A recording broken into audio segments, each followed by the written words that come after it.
Sokol Bra, i gazetar në Turqi është me mua në këtë lidhje të drejt për diskutuar për këto zhvillime. Sokol, mirëmëngjes. Mirëmëngjes, Esmeralda. Si duket situata në Turqi, ka marrmasa, ekziston frika e ndonjë sulmi nga Irani në bazat amerikane dhe jo vetëm në Turqi? Po, Turqia shprehet zyrtarisht pra, më thënë gjithë ministri, qoftë Ministria e Brendshme, qoftë Ministria e Jashtme, thonë që ne jemi gati për çdo lloj scenari që do të ndodhë në rajon e para. Por se sa gati është Turqia, kjo e le shumë për të dëshiruar, sepse dihet që nuk ishte përgatitur për këtë ngjarje ku tash jemi në ditë sot me kurse ka frikë Turqia për një bombë, për një në një bombë që mund t'i gjuajë në Iranin në bazat amerikane në zonën që ka në Turqi, jo, pak në të 4 ditët e para të luftës, Esmeralda duket krejt qartë që Irani po ndjek një njëjtën metodë që ka ndjek Izraeli, pra siç dihet që Izraeli shkon e vret njerëzit e pafajshëm krah shtatzana fëmijët, edhe Irani po shkon e vret ata që janë të pambrojtur, pra Katarin, ato kanë lek, kanë parë, por ashtu dhe kështu që nuk lufton, do të thënë nuk pritet të paktën të gjithë strategët, mendimtarët, gazetarët edhe politikanët nuk presin një goditje të Iranit në Turqi, sepse atëhera hyn në fuqi neni 4 i 5 i NATO-s, një për gjithë për ne, pra që Irani e ka shumë të vështirë, por ka provokuar, domethënë, gjëra të tilla, siç ishte për shembull dhe Kipra, por Kipra dihet që nuk është në NATO, por është në Bashkimin Evropian, kështu që me Turqinë nuk pritet, por vetëm nëse bëhet një përshkallëzim totalisht i masës, atëhera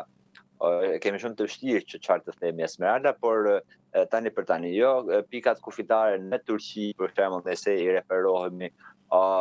ditës së sotme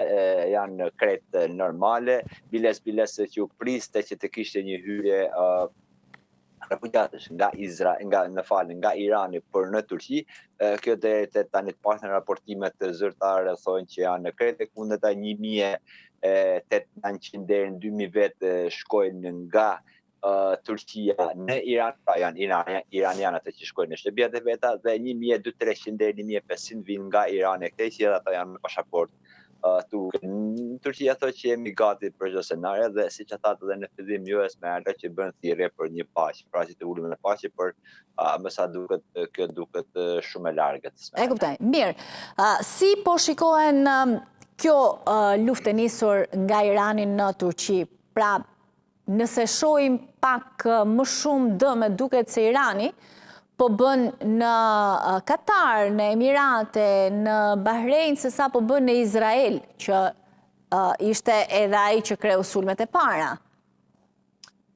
Po, Esmeralda, një në radhë të parë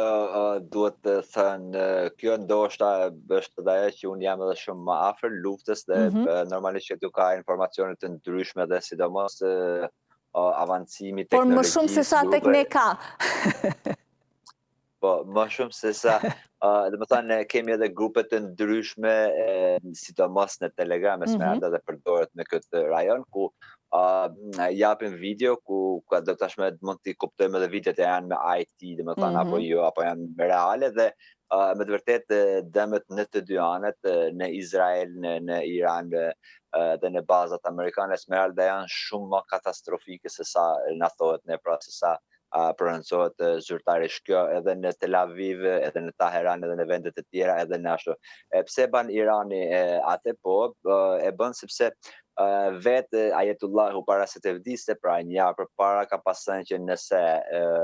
ban një gabim fatal përsëri Izraeli dhe Amerika sulmojnë Iran, atëherë ne e gjitha gjysmëhënën shite, pra e sektit të shi, atëherë do të fusim në lojë, pra do të jetë pika kryesore aty, sepse sipas Iranit, regjimit të asaj kohe për të sotshëm, në fakt pikat që sulmojnë Amerikën, do të thënë bazat amerikane do të sulmohen dhe ku do të jenë dhe si do të jenë këto, dhe normalisht që këtë duhet ta shohim pak edhe në mënyrë më makro, Esmeralda, që po ato shkretat vende me miliarda euro, sa miliarda dollari dhanë Trumpit ja fiks para pa u bë një vit, ende s'u bë një vit, biles i dhanë Trumpit për t'i mbrojtur ata dhe tashme janë shkatëruar, ku biles në disa mendimet e medjave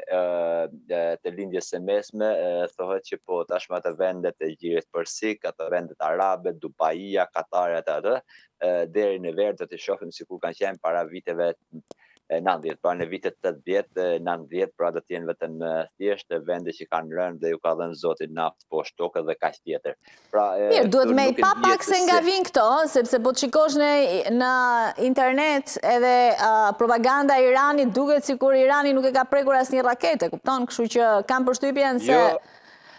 fuqia e tyre e parë u tregua se sa ishte dhe kam përshtypjen është mbi vlerësuar më shumë se ç'duhet Iranit gjatë gjithë kësaj kohe. Fuqia e saj. Esmeralda, jo gjatë gjithë saj kohe, pa gjatë gjithë 5 dekadave të fundit ka qenë një prallë kjo u pa, domethënë para 2 javëve dhe mediat turke, televizionet dhe televizorore, se normalisht ne duhet të flasim ato që janë zyrtarizuar dhe jo ato që ende nuk i kemi të zyrtarizuara. Irani është bërë rrafsh me tokën që i themi ne në Shqip, jo një vend, po mbi 13 vende, pra tërmjet qytete shumë të mëdha të Iranit janë bërë rrafsh me tokën dhe ende edhe tani biles kemi shpërthime totale në Iran, por ajo që desha të them unë, Esmeralda, është që dezinformacioni, propaganda dhe mashtrimi, pra gënjeshtrat e shteteve, pra qoftë Amerika, Irani, Iraku, me falni, Izraeli, është mjet shumë i rëndësishëm. Propaganda dhe dezinformimi është shumë më rëndësishëm dhe shumë më efikas se sa ajo bomba që vullet dhe më thanë aty Esmeralda. Por më shumë e kisha për sa i përket çështjes së Arabisë, Emirateve dhe vendeve të tjera, sepse këto vende natyrisht do të kenë në çdo moment që ju duhet, paktën siç kanë deklaruar, edhe ndihmën e Francës, Gjermanisë dhe vende të tjera të cilat ndajnë interesa me këto vende, siç dhe është deklaruar. Pra, nëse do të kishte një sulm aq të fortë apo do të vazhdonin sulme ndaj këtyre vendeve, atëherë Irani do të ndodhej në një rrufe tjetër që do t'i vinte edhe nga vende të tjera. Për këtë thash që dezinformatat janë të shumta. Patjetër, Esmeralda, patjetër, por Irani s'ka ç'a të shkojë më shumë, domethënë vetëm nëse do qohet Zoti do t'i godasë Zotin me shkop, Irani tashmë ka mbaruar, se sa do të jetë i fortë të qëndruar me të vërtetë është ai Irani që priqim, domethënë që na u thonte neve që ishte para luftës dyjavore, deri tani nuk ka dhënë shenja, por edhe është edhe një gjë tjetër Esmeralda, domethënë duke parë nga të gjitha anët jo me propagandë, është që me të vërtetë Irani tashmë ka bërë dëmet ku thuhet, pra, domethënë të gjitha janë si të themi, domethënë janë informata të pa aprovuara, domethënë jo zyrtare. Jo zyrtare nga Amerika, se në fund të fundit Amerika po se cili vend mund të flasi për vendet e veta, po. Patjetër, është Esmeralda që ende Irani nuk ja ka filluar, pra asaj që ka mundësinë me bërë dhe kanë ngritë edhe celulat e veta, domethënë në Hezbollahun, edhe të tjerë që po i rrit në rajonin në atë gjyshanën shite dhe për këtë arsye nëse Irani me të vërtetë, pra tashmë Pezeshkiani me 2 persona të tjerë që është në emrin e Zotit kënd tokë, pra në emrin e Ajetullahit, ai a do të ulet domethënë në tavolinë, po, sepse me sa duket Esmeralda, apo siç kanë pas thënë në kohët e lashta që lufta nuk ka besë burrni dhe nuk je i fortë, fiton, si je i fortë dhe humb dhe dorëzon çelësat. Tashmë Irani duket që ka ardhur koha, pra nëse i referohemi asaj luftës dyjavore, duket që Irani të paktën për 10 ditë dorëzon çelësat Amerikës, siç ishte domethënë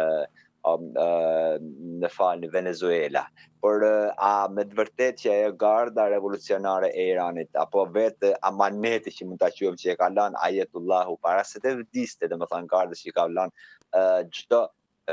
si themi, domethënë çdo kompani, çdo repart ushtarak është totalisht në vendimmarrjen e saj dhe nuk ka tash nevojë që të pritet një fetva nga Ayatollahu që të thotë juaj këtë bombë bjerë kësaj. Pra, edhe kjo është ajo që në fakt në rajon edhe vetë prononcimet zyrtare të më falni të Benjamin Netanyahu dhe të Trumpit që do zgjasë 3-4 ditë, pastaj shkoi 3-4 javë dhe tani media zyrtare e Iranit e Izraelit thotë që minimumi 2-3 muaj do të vazhdojë kjo lufta minutat e fundit. Edhe ata tregojnë që nuk e kanë arritur as strategjinë ku kanë dashur, por ndoshta ne mendojmë kështu Esmeralda, sepse ne nuk e dim strategjinë e tyre, sa ajo nuk tregohet asnjëherë sa. Po tani është Libani, është Pakistani që po sulmon bazat e tjera, pra duket se ka një strategji më të gjerë për të shkatruar jo Iranin, po për të shkatruar gjithë proksit e saj. Gjithë proksit e saj dhe këto kanë mbaru, jo proksit e Iranit, se po ata i kanë mbaru Izraeli vetëm Esmeralda që vitin e kaluar, por marrë se ende ne fillojmë të bëjmë letërsi mbi këtë temë, por të gjitha ato armët e Amerikës që kanë ardhur në rajon, sikur thojnë sipas ekspertëve dhe profesorët të këtyre gjëra, se nuk jam specialist i shqiptar, por ata thonë që janë shumë të mëdha, jo vetëm për Iranin, por edhe për Rusin, pra këta kanë edhe Indin, kanë edhe Kinën përpara, pra që është Pakistani ata po se zatën Pakistani, Afganistani ja kanë filluar dhe ende nuk e dim se çfarë po bëhet, ku tashmë ata seriozisht janë duke luftuar. E vërtet. Vinë raportimet nga rajoni atje, këtej më thonë në anë tjetër, Libani po ashtu dhe kemi, domethënë kjo është një strategji, po jo strategjia jo që them është Irani. Irani është asnjë gjysmë kafshate për Amerikën apo edhe për Izraelin. Në fakt, por është një gjë më e madhe ku si thënë asaj, domethënë dreqi shejtani tregon se është Irani tani. Faleminderit Sokol. Ditë të mbar. Gjithashtu, faleminderit Esmeralda, gjithashtu.